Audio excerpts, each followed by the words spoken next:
All right. Good morning, everyone. My name is Kristen Kane. I am with Ko'olau Poko, and today for our educational series, our second Saturday education series, we are joined by Dylan Davis from the Ko'olau Mountains Watershed Partnership. So Dylan is the GIS or Geographic Information Systems and General Data Manager at KMWP, and he's going to be talking with us a bit today about the work of KMWP throughout the Ko'olau region. So I am going to jump right in and hand this over to Dylan to get started. Aloha, welcome, Dylan. Thank you. Thank you for having me. Appreciate it. Hi, everybody. My name is Dylan. Sorry. My name is Dylan Davis. I work at the Ko'olau Mountains Watershed Partnership. I think that's 12 syllables. It's KMWP for short. Been doing this for a little while now, a couple of iterations. Our main objective is preservation of the eastern watershed of the island of Oʻahu, focusing on about the entire Ko'olau mountain range. So the Ko'olau Mountains Watershed Partnership is part of the Hawaii Alliance of Watershed Partnerships, which is basically just it's like an organizational model that a bunch of these different conservation groups share regarding how and where we operate. Somebody at some point had this crazy idea about, like, I don't know, land ownership, private land, public land. I don't know what that's about, but anyways, there's a lot of land across the entirety of the Ko'olau range that's all cut up into different landowners.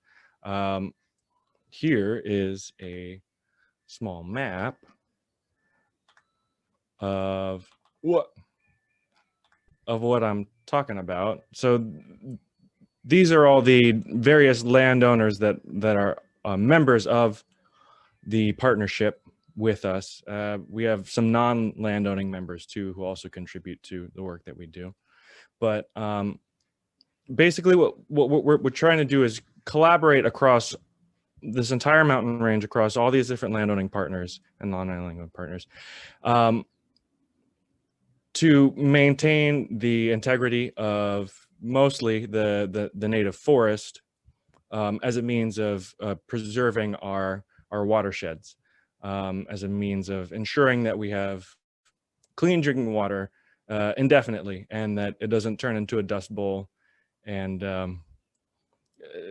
make the entirety of our coastlines a giant mud pit or something like that. So it's something crazy, like, I don't know, over 100,000 acres for like us 11 people. I don't know how it works, but we're still doing it. So started in 1999, having a lot of fun, going up, getting wet, getting really dirty, spending a lot of time in the forest. Sometimes not the forest. Sometimes we go low down as well to certain restoration areas. But it's a good mix of different activities. The main ones being invasive species control, restoration, and community outreach. So I'll talk more on each of those later. What else do we have? I have another map describing all of our deliverables. We're very soft funded, getting grants from year to year from many different sources. And here are some of the management areas that we're working in with some of the different deliverables that we have. I think in total we have like over 120 active objectives. It's changing all the time because everybody's on a different calendar or something. So it's a real hustle, I'll put it that way. It's a real hustle. I wish everybody just had a lot of money and had it in perpetuity, but that's not how conservation works. So we'll just keep doing this until, I don't know, we all retire or something else happens. Yeah, I figured I would just, I can't really take you guys up into the mountains with me. Well, theoretically, you could contact our outreach liaison, Frankie Kothi. I'll provide her email later, and you could do some volunteer work with us, and we would be very appreciative of that. But short of that, I'm just gonna try and show you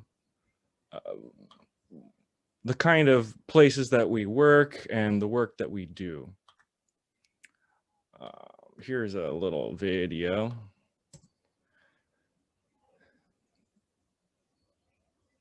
So most of our work is like summit Mauka regions where the landscape is dominated by clouds, rain, jagged cliffs, steep ridges. You can see all that orthographic, that orthographic cloud formation as the clouds are coming up the east side, condensing. And so constantly we're just like being bathed in all this mist. And that's also in part fed by, but in reverse feeding the entirety of the watershed. All these plants are picking up all this moisture in the air as it rises up and condenses and collecting it slowly into the roots, slowly seeping through the soil.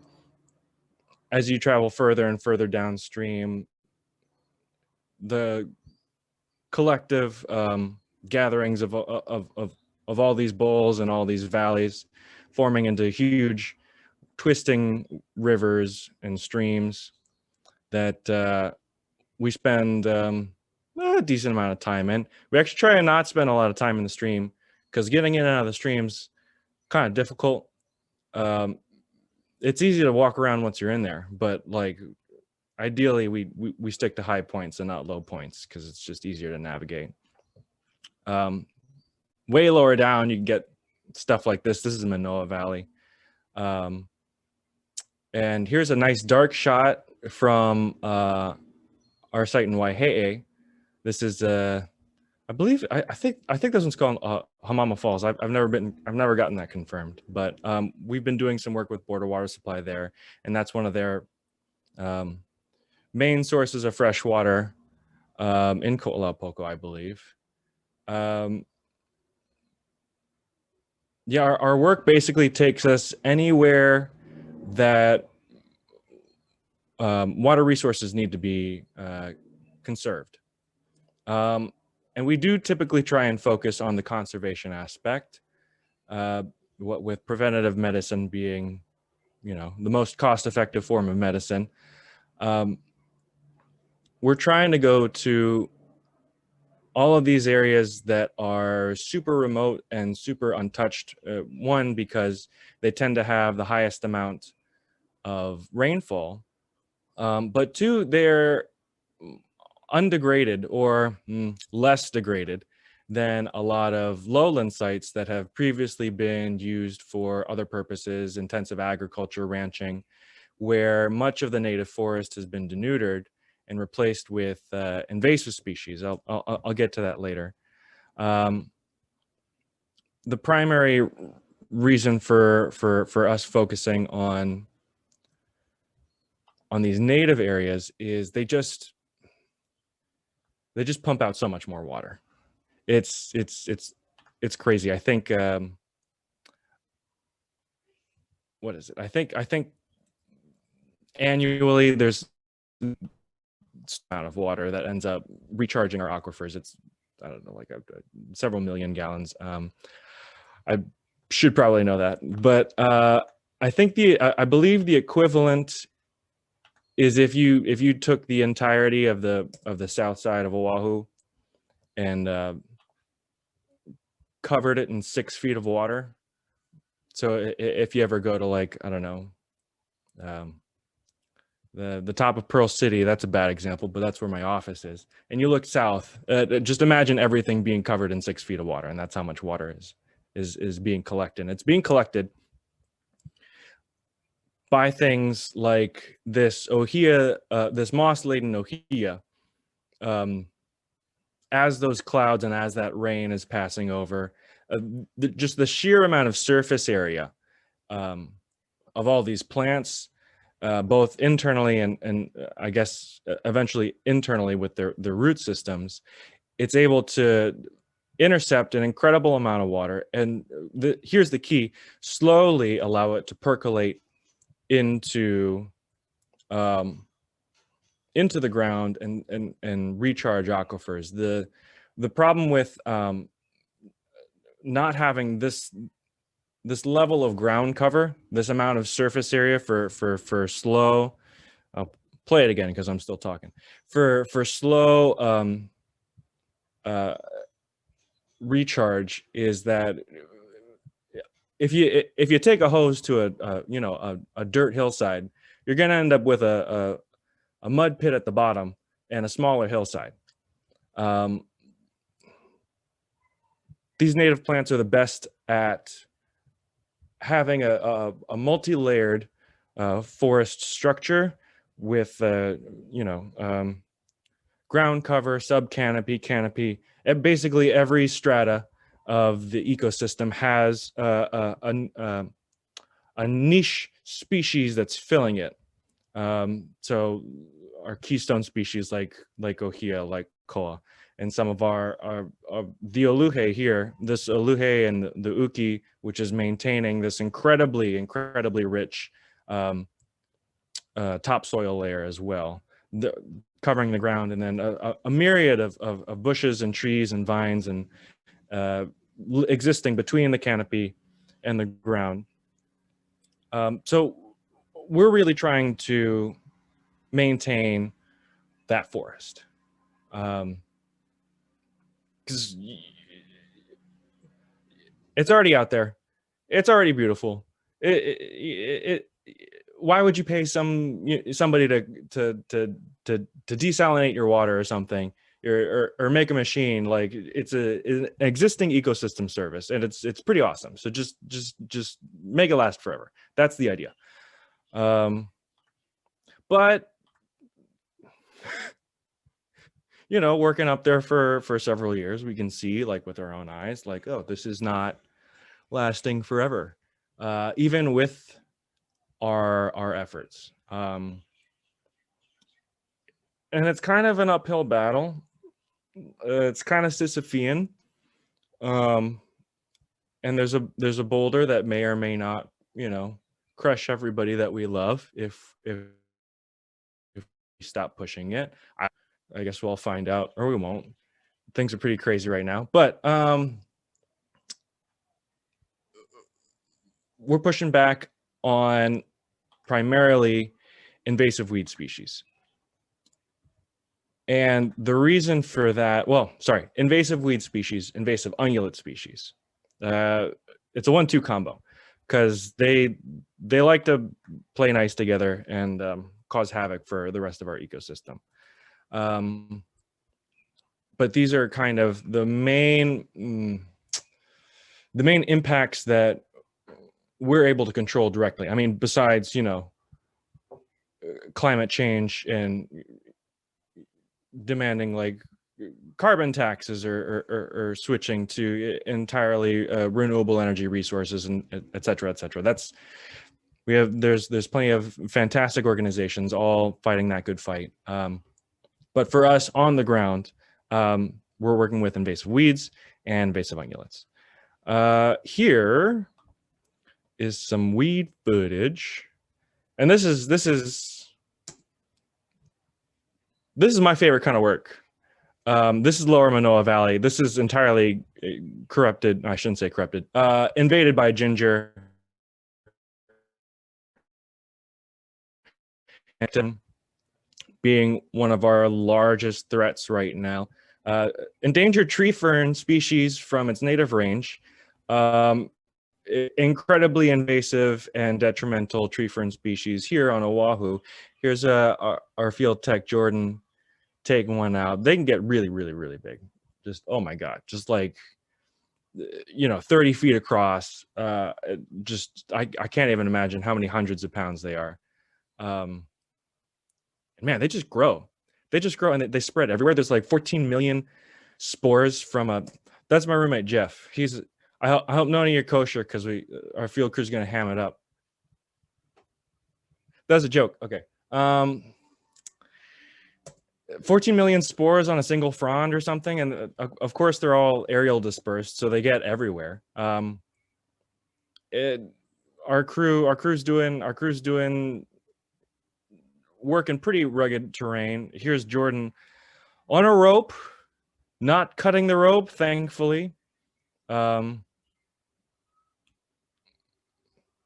he is descending on a rope down for another invasive weed species that you probably are familiar with. It's albizia, or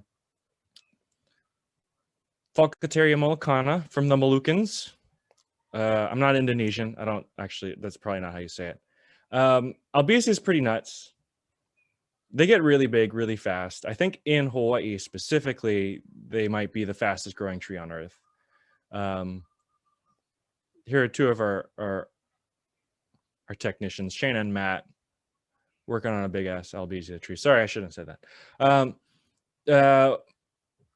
Manoa Valley is kind of covered in it. A lot of Ko'olau has some pretty mean albizia infestations.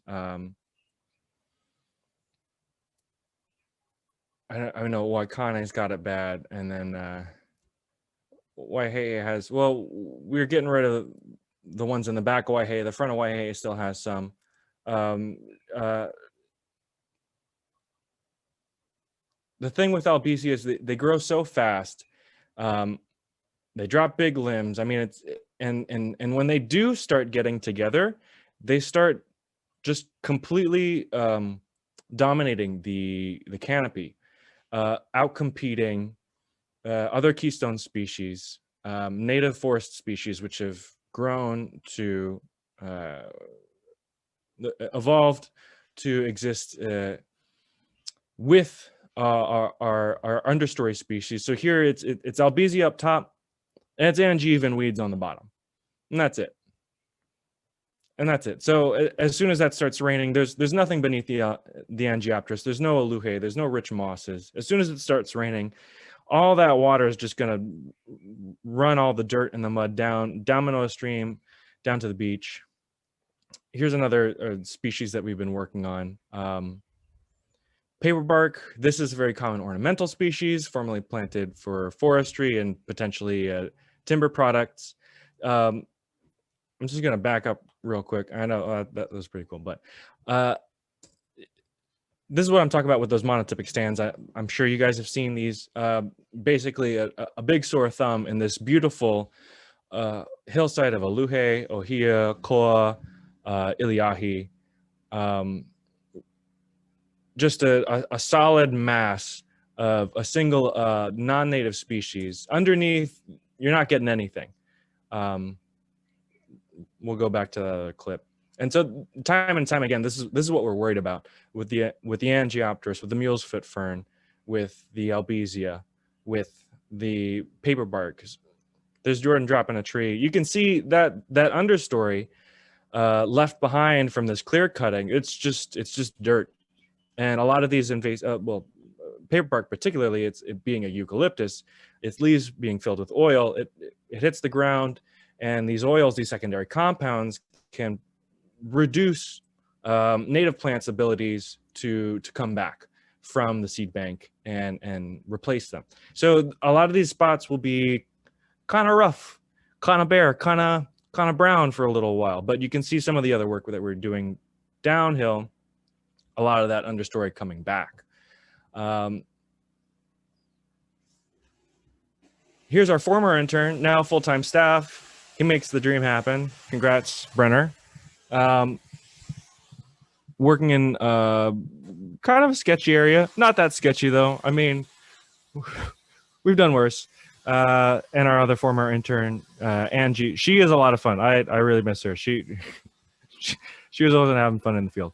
We're working here on manuka, or tea tree. Very popular for honey, oils, shampoos, etc., etc.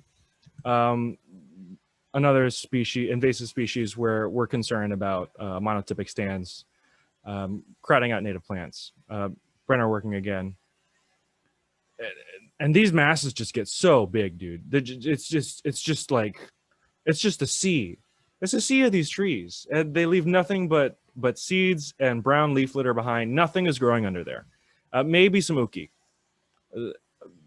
That's about it.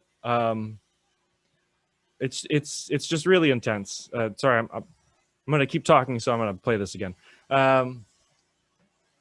Yeah, just you can see like the lack of light reaching this understory in here. What was I gonna say? Anyways, those are some of our big weed targets currently. We go after a lot of other stuff, and it is very location dependent. In lower areas, strawberry guava is one of the biggest offenders, and as well as octopus tree. I mean, if you're in Ko'olau, you can look up, and there it is, the entire cliffside. At that point, like it's a little difficult, because if you got rid of it, what would take its place, and how long would it take, and what would happen to all those cliff sides in the meantime? At certain points, conservation projects become restoration projects, and that's an entirely different ballgame. That's not just removing troublesome individuals from an otherwise pristine and well-functioning ecosystem. That is rebuilding an ecosystem, sometimes from the ground up. I am sure Ko'olau is not unfamiliar with a lot of restoration efforts and how incredibly time and labor intensive they can be. And because we have 11 people over 100,000 acres with some very soft funding, we try and stick to those battles that we can manage, given that complex set of circumstances. And that typically means a lot of conservation. We do some restoration down lower in one site in Ko'olau and Waihe'e. We've been working with Board of Water Supply for that. We've set up an ungulate exclosure and doing some lowland restoration, bringing in a lot of native species, and hopefully, as people hike up to Hamama Falls, they pass our say, oh wow, check it out, native species, that's cool. I haven't seen those this low before, because they've all been removed by, former industries or something. Anyways, as you may have been perceiving during this video, some of the areas that we work in, kind of nuts. Some not so nuts, but some kind of nuts.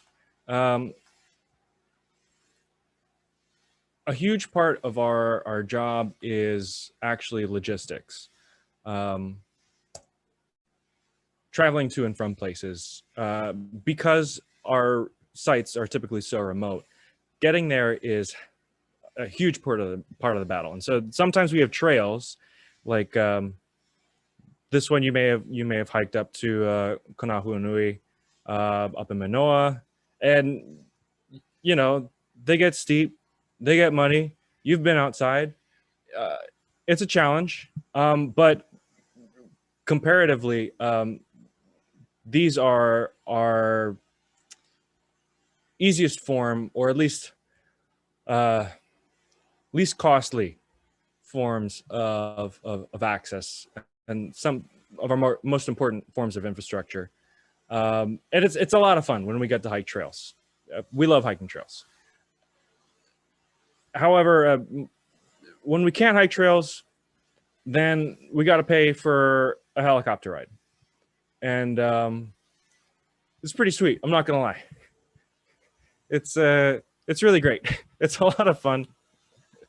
It's probably the most dangerous part of our job. But the views are spectacular. And it just allows us to get to some really intense places. When we do get there, we try and stay on ridges. We try and stay up high. Sometimes those ridges are nice.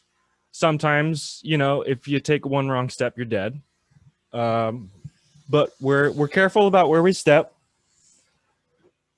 Fun fact, nobody at KMWP has died yet. So we're gonna keep on that record. But it's kind of like it's one of those jobs where if you're afraid of heights, maybe not the one you want to apply for.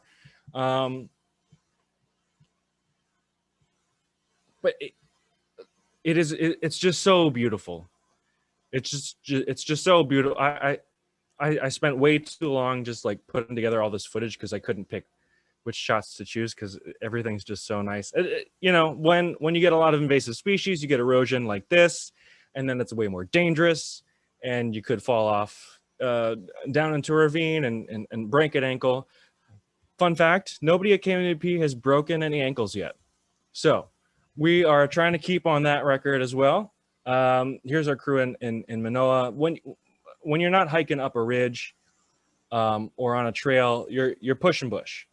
And there's all this incredible aluhe and uki and all this beautiful ground cover. And from afar, it is an emerald gem on the crown of our majestic mountain range. Well, I guess it's not much of a singular gem. It's like the whole thing is encrusted. But hiking through this stuff is just, oh man, it's so burly. Like if you're lucky, it's waist high. But this footage here, like some of these ferns are above head height, and it's a solid wall of plant matter. This was last week. And it's nice and all when it's a wall of plant matter, but it's not flat either. You got to go up like some crazy, like, I don't know, 50-degree slope. And that's what we do, up and down through the bush every day, all day. Don't stop. Can't stop. Otherwise, you know. Yeah, that's kind of a taste of what it's like hiking up in the mountains with us. The other side of our summit-focused field work is the ungulate control and mitigation.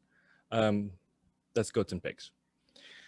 So, am I still screen sharing? No, of course I'm not. Have I not used Zoom for an entire year already? Come on. Where's that video?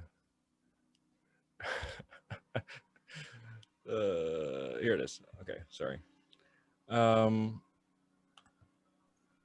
I'll say while you're finding that ungulate video, it's so cool to see those videos and to share, because not a lot of people have had chances or have ever taken the time to explore some of those summit trails. And so to see those forests, especially the moss-laden trees, is so neat to see how dense the forests are and how much surface area it can really collect. And then towards the end, I have a cool graphic that I'll pull up that shows. Okay, maybe I'll show it now really quick. Let's see.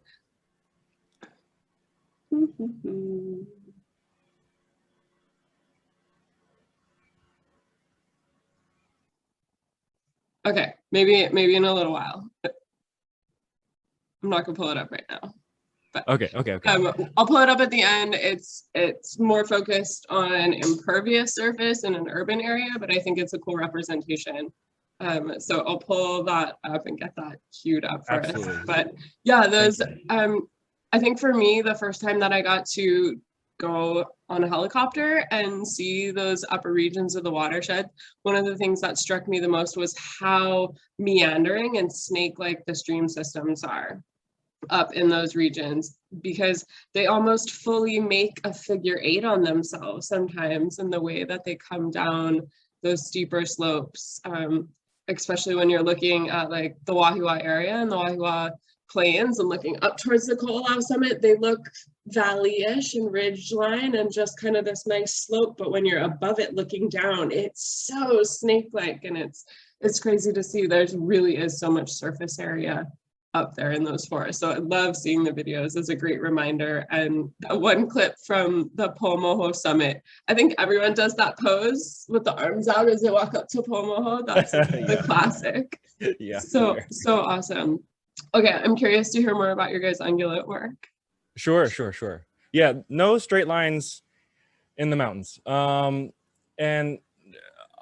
ungulate work, well, we try and keep them straight as possible, because we take pride in our work. But when it comes to our lines, at least, the mountains have their own agenda, the streams, the mountains, etc. Ungulate control, the main reason for ungulate control and mitigation,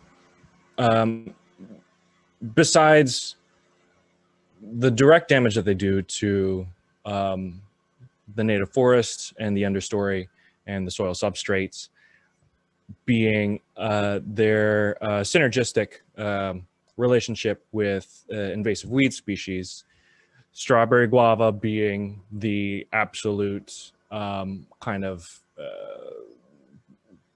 pinnacle of that, the most representative example of that relationship, especially with pigs. If you've been up in the mountains, or if you've seen a pig wallow, you know it's a big pile of mud and a bunch of pig doo-doo, and it is absolutely jam-packed with invasive weed species. So a lot of strawberry guava forests will expand through ungulate activity, their consumption of the fruits, their disturbance of the forest, and then deposition of seeds from the fruits that they ate, slowly increasing the size of the forest over time. You walk through some of those forests and that's it. It's just strawberry guava. There's nothing on the ground. Goats, less of a problem. We did a lot of work in Waimanalo to try and remove feral goat populations several years ago. Our former ungulate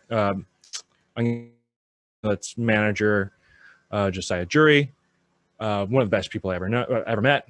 He is an absolute, shining hero of his community. I'll stop talking about Josiah. Sorry. I'll go back to talking about the fence. He's really good at building fence. He's good at a lot of stuff, but he's also really good at building fence. But one of the main ways we keep all these pigs and goats out from destroying the forest is we just build a fence. We keep them out, and you can see in the background your guys' neighborhood. That valley in the back is oh my god, I'm presenting, so the name is blanking. Jeez. Is that Punalu'u? Yeah. The Punalu'u and Ko'olau complex. It gets really snaky back there, but that is an entire forest of Angiopteris as well, if you venture far enough back in there. And the fence for that particular area, I mean, yeah. you said, yeah, we just build a fence, but I know there's so much more that goes into siting and locating, like deciding where to put fences. But this particular fence, the area that you're trying to protect is more on the leeward side of the range rather than the steep slopes, correct?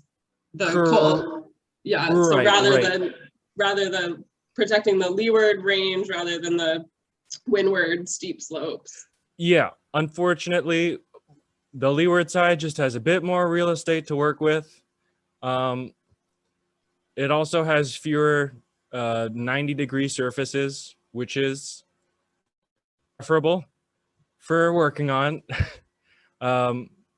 So this fence is the Waiawa fence, being funded by a number of different programs. Yeah, you can see that windward slope is kind of steep. We don't have to actually fence that area. This keeps cost and disturbance down of our projects.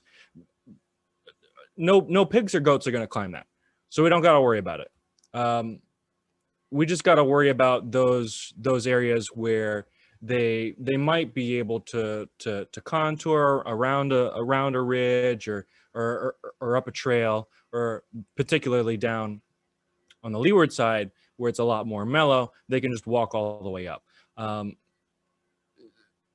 So we try and be strategic about these areas, and we try and focus on areas with high water recharge, also high water usage, where Board of Water Supply is pulling a lot of this water from to keep everybody's taps running. That's the same clip twice. Geez, what am I doing? Sorry, I put this together at 2 a.m. last night. It's great. It's great to see the videos and take in all of the surrounding landscapes. And oh yeah, if you want to see something again, let me know. I'll play it again. I'll play it for you all day. But once we've picked out a site, we found a place with good recharge, ungulate presence, manageable terrain, funders who will ante up and help it happen. Then you actually got to go out, fly all these panels up, fly all these T-posts up, fly all this equipment up, fly all these people up, stay up there, and just like there's no getting around it. You gotta put thousands and thousands of pounds of galvanized metal into the earth, and there's no like backhoe, there's no like sick machine that'll just like tank tread over all the ridges and pound all those posts in for you. Like, you just gotta sweat and maybe destroy your rotor cuff. Fun fact, nobody at KMWP has destroyed any rotor cuffs yet, so we're keeping on that record as well. But yeah, fence construction is one of the primary means of keeping these pigs out. And as this fence here, in particular, the Waiawa fence, I'm gonna start over. This Waiawa fence, as we're constructing it, because we know that there are still ungulates in there, we're trying to reach out to local hunting communities and say,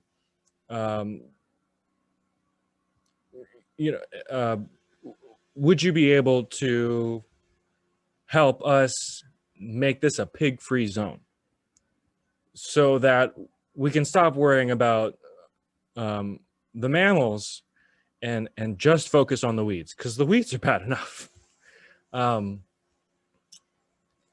Bring people in to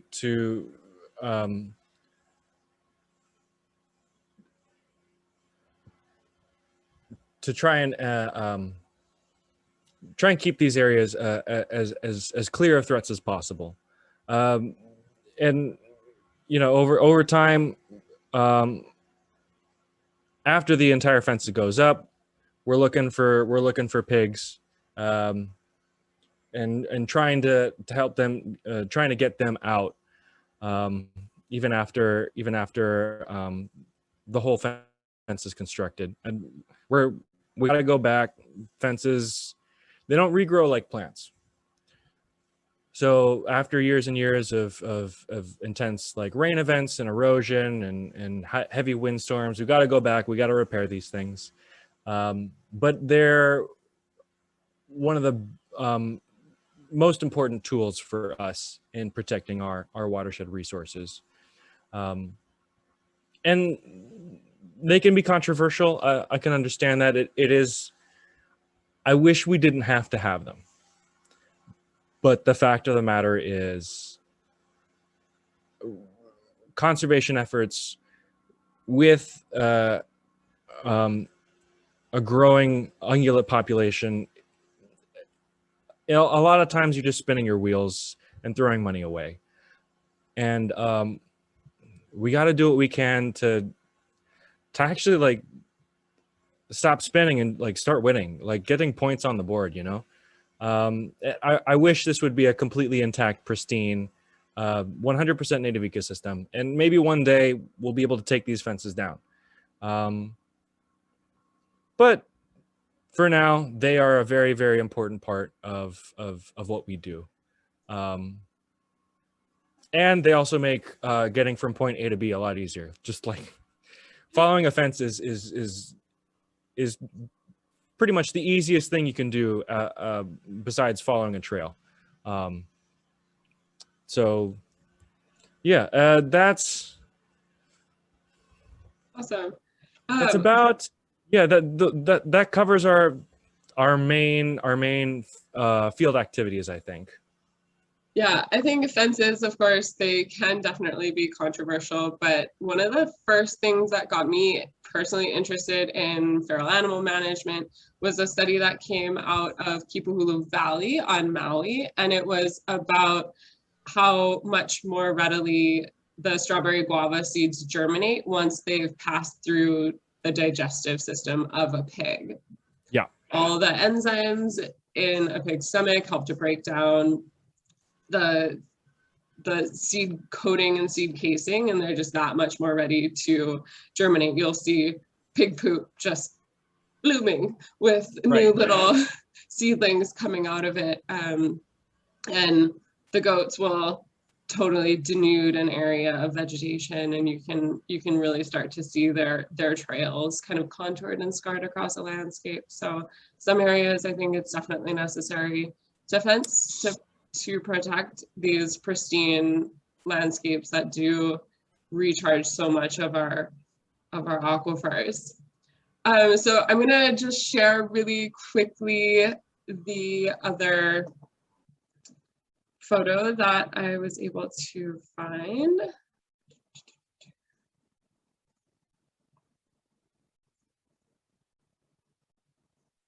Yeah, so can you guys see this 4-panel picture?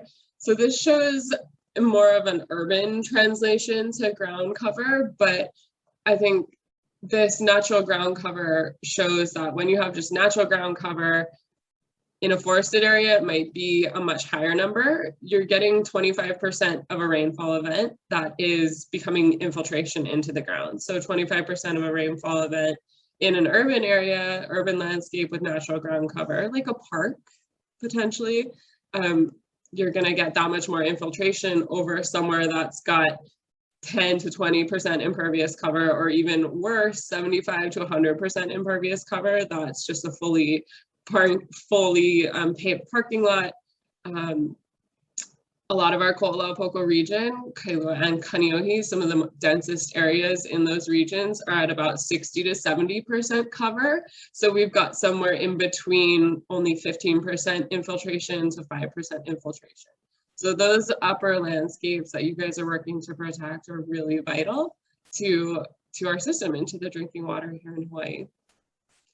So I guess before we wrap up a little bit, I would just like to ask you, I think one question I did have for anyone that's watching who's interested in becoming a partner or a volunteer, how can a landowner become a volunteer with KMWP? Is there like size limitations? Do you have to own more than 100 acres? You have to be located in a certain area?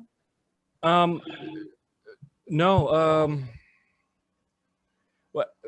Formally, our efforts were focused on large landowners, more than 100 acres, way up at the top of the mountains. But we're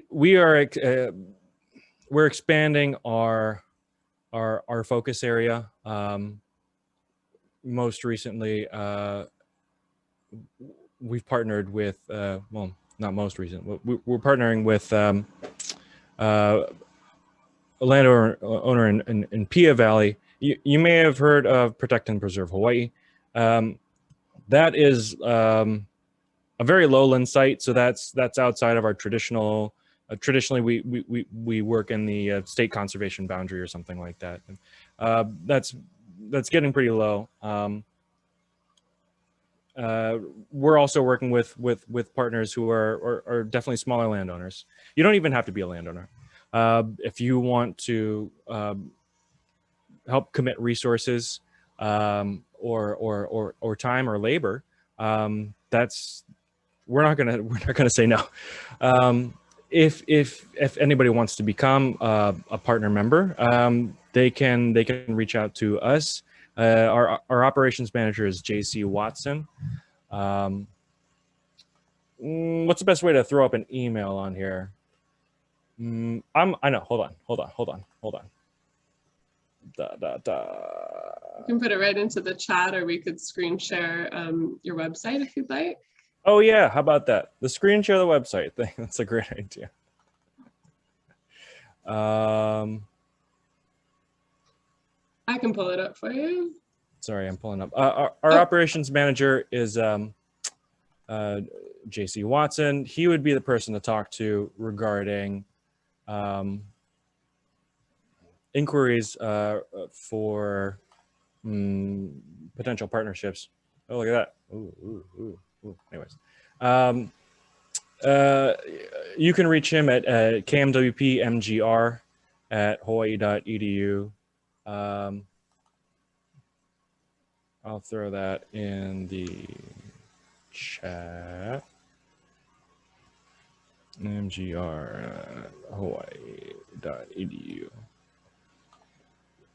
There'd be MGR. Our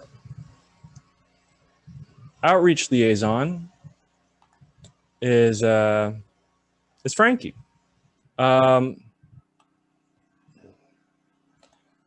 If you're interested in just volunteering or learning more or partnering up for community events, educational events, what have you, shoot her an email. You can find her at Ko'olau Partnership at gmail.com. That's in the chat too. Okay. We welcome anybody to come in, ideas, resources, labor, stories. If you want to just like drive up to our base yard and commiserate on the state of the environment, that's cool. We got snacks. No, maybe not. It's COVID. Never mind. We'll wait. Are you guys hosting any volunteer opportunities at this time, or are those kind of still on pause? We are. Let me see, when is the next one? Well, there's one happening right now, which is why Frankie isn't giving this talk. Yes. I think some of the joint ones with Pia, Protect and Preserve, and Pia Valley have been ongoing. Yes. Yeah. We're with Pia, that's kind of an ongoing thing. With Malama Mauna Loa, we've been doing that for a while. I'm trying to think what else. Recurring events are also happening at our restoration sites at Alamahamoi, which is next to Tripler Hospital, formerly Waihe'e. Unfortunately, we've been we're waiting for some safety and paperwork stuff to go back there. We were going pretty hard on it for a while, but we really miss going out to Ko'olapoko. It's like one of our favorite areas to go to. So we're hoping that that all gets sorted out relatively soon, and we can have more of a presence back in your backyard again as well. Wonderful. Well, thank you so much for your time today, Dylan. I did see a few awesome comments and supportive likes on the Facebook live stream. So that's awesome. Thank you to folks that were joining in there with us. And we will be sharing the recording of this Zoom onto our YouTube channel, as with all of our past monthly series. That'll be up within the next week or so. And next month on the second Saturday, we have some staff from Division of Forestry and Wildlife, Offshore Islands Restoration Committee, joining us to present on their work on offshore islands. So join us if you can. Again, we'll be on Zoom, so interactive link is available on Zoom and our website, and we'll also be live streaming to Facebook at the same time. So thank you so much, Dylan. Great to see those videos. And thank you for having me. Yeah. Thanks. Absolutely. All right. All right. Aloha, everybody. Take care.